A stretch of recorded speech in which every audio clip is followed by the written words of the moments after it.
নমস্কার বন্ধুরা, আমার cooking channel old and new কুইজিনে আপনাদের সাদর সম্ভাষণ। আজ চিকেনের একটা রেসিপি আপনাদের সঙ্গে শেয়ার করব। বর্তমান সময়ে চিকেনের যে কোনো রেসিপি যেন একটা কমন রেসিপি হয়ে সবার বাড়িতে ঠাঁই করে নিয়েছে। তাই যখনই চিকেন রান্না করতে যাই তখনই চিন্তা করি যেন আজকের চিকেন কারির স্বাদ আগেকার চিকেন কারির স্বাদ থেকে আরও বেশি স্বাদবর্ধক হয়।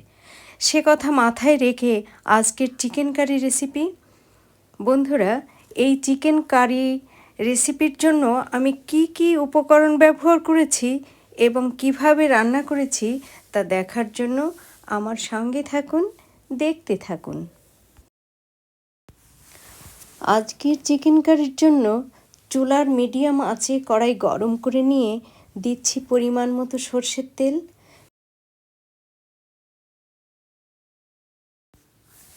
তেল গরম হয়ে গেছে। এই তেলের মধ্যে এখন দিচ্ছি গোটা এলাচ, শুকনো লঙ্কা, দারচিনি, তেজপাতা ও লবঙ্গ। গোটা মশলা তেলে সামান্য ভেজে নিয়ে দিচ্ছি পেঁয়াজ কুচি। পেঁয়াজ নেড়ে চেড়ে হালকাভাবে ভেজে নেব। হালকাভাবে পেঁয়াজ ভাজা হয়ে গেছে, দিয়ে দিচ্ছি আদা রসুনের পেস্ট।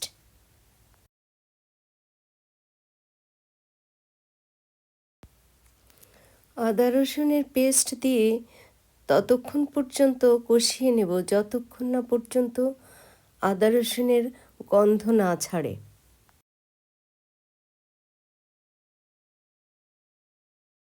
পেঁয়াজের সাথে আদা রসুনের পেস্ট ভালোভাবে কষিয়ে নিয়ে দিচ্ছি টমেটো কুচি, কাঁচা লঙ্কা কুচি,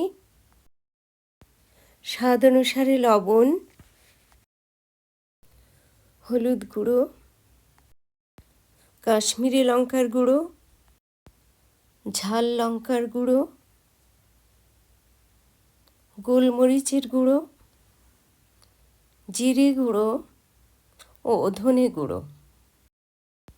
এখন এই সমস্ত উপকরণ ভালোভাবে কষিয়ে নেওয়ার জন্য সামান্য জল ব্যবহার করছি।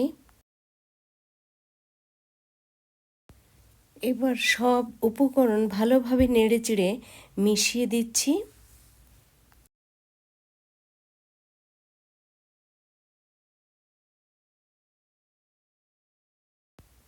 ভালোভাবে কষিয়ে নেওয়ার জন্য ঢেকে দিচ্ছি 5 মিনিট। 5 মিনিট পর ঢাকনা তুলে নিচ্ছি বন্ধুরা। দেখুন, মশলা থেকে তেল ছেড়ে এসেছে। আবারও এই মশলা মিনিট খানেক সময় ধরে ভালোভাবে নেড়েচেড়ে কষিয়ে নেব।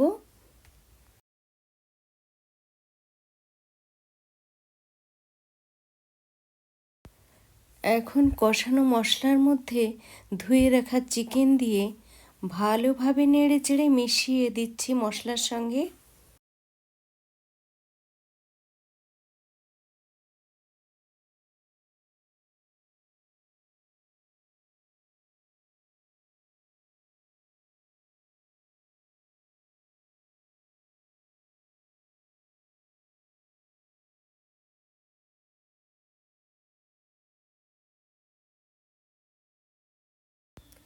এবার ঢাকনা দিয়ে ঢেকে দেব 10 মিনিটের জন্য।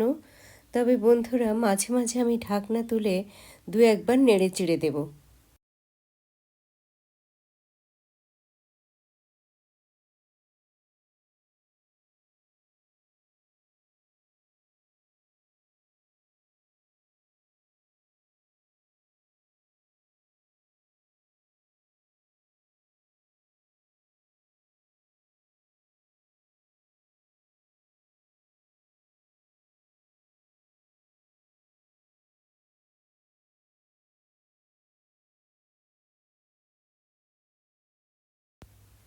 দশ মিনিট হয়ে গেছে, ঢাকনা তুলে নিচ্ছি।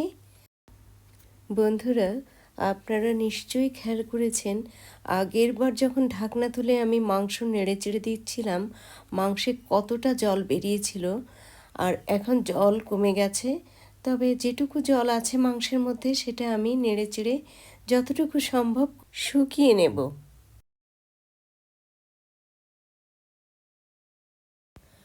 মাংসের জল শুকিয়ে তেল ছেড়ে দিয়েছে।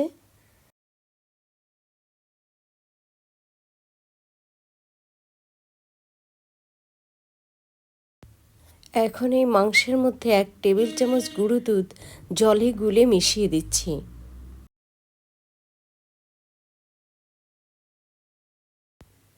এখন দুধের সাথে মাংস ভালোভাবে নেড়েচেড়ে মিশিয়ে নিচ্ছি। এখন ব্যবহার করছি সামান্য চিনি। এই চিনি দিলে চিকেনের স্বাদ আরও বেশি বেড়ে যাবে। চিনি দিয়ে আবারও ভালোভাবে নেড়েচেড়ে মিশিয়ে দিচ্ছি।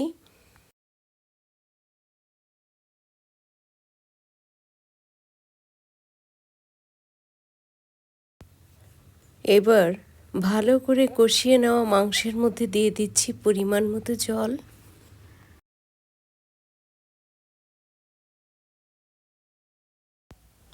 কষানো মাংস ও জল ভালোভাবে মিশিয়ে দিচ্ছি।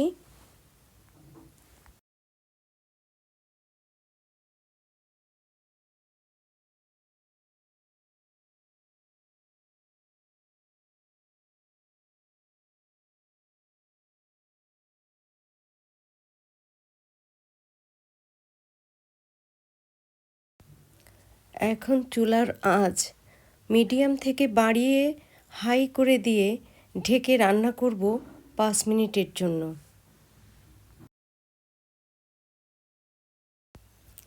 5 মিনিট হয়ে গেছে, ঢাকনা তুলে নিচ্ছি। দেখুন বন্ধুরা, চুলার সর্বোচ্চ আঁচে টকবক করে ফুটছে মাংস। ঠিক এই রকম টকবক করে ফুটিয়ে মাত্র 2 মিনিট রান্না করব, তারপর চুলার আঁচ একেবারে লো করে দেব।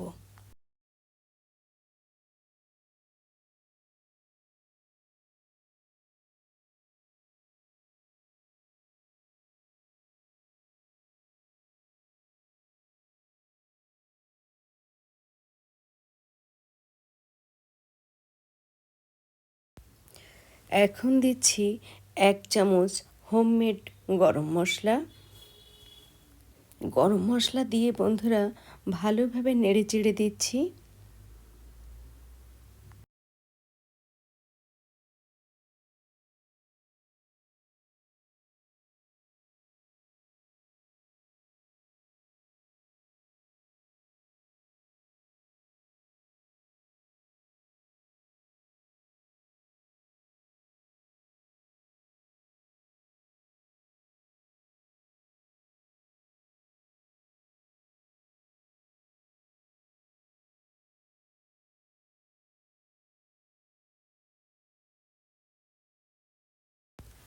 এখন মাংসের উপর দিয়ে দিচ্ছি 4টে কাঁচা লঙ্কা।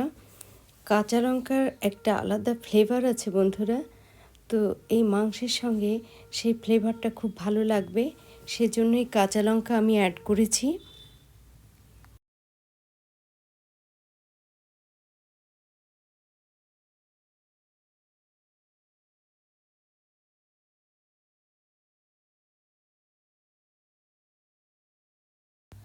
বন্ধুরা, চিকেন রান্না হয়ে গেছে, চুলা বন্ধ করে দিলাম।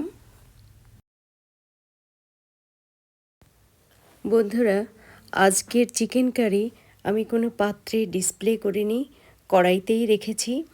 তো বন্ধুরা, আমার এই চিকেন কারি রেসিপিটি আপনাদের কাছে কেমন লেগেছে কমেন্টে জানাবেন প্লিজ। যদি আমার এই চিকেন কারির রেসিপি আপনাদের ভালো লেগে থাকে তাহলে আমার এই ছোট্ট চ্যানেলটিকে লাইক, কমেন্ট, শেয়ার এবং সাবস্ক্রাইব করবেন প্লিজ। পাশে থাকা বেল বাটনটি প্রেস করে দেবেন, তাহলে আমার নিত্য নতুন রান্নার ভিডিও আপলোডের সঙ্গে সঙ্গে আপনারা তার নোটিফিকেশান পেয়ে যাবেন। আমার সঙ্গে এতক্ষণ এই রান্নাটি উপভোগ করার জন্য আপনাদেরকে অসংখ্য অসংখ্য ধন্যবাদ। ভালো থাকবেন, সুস্থ থাকবেন। আবারও দেখা হচ্ছে পরবর্তী কোনো এক রেসিপিতে।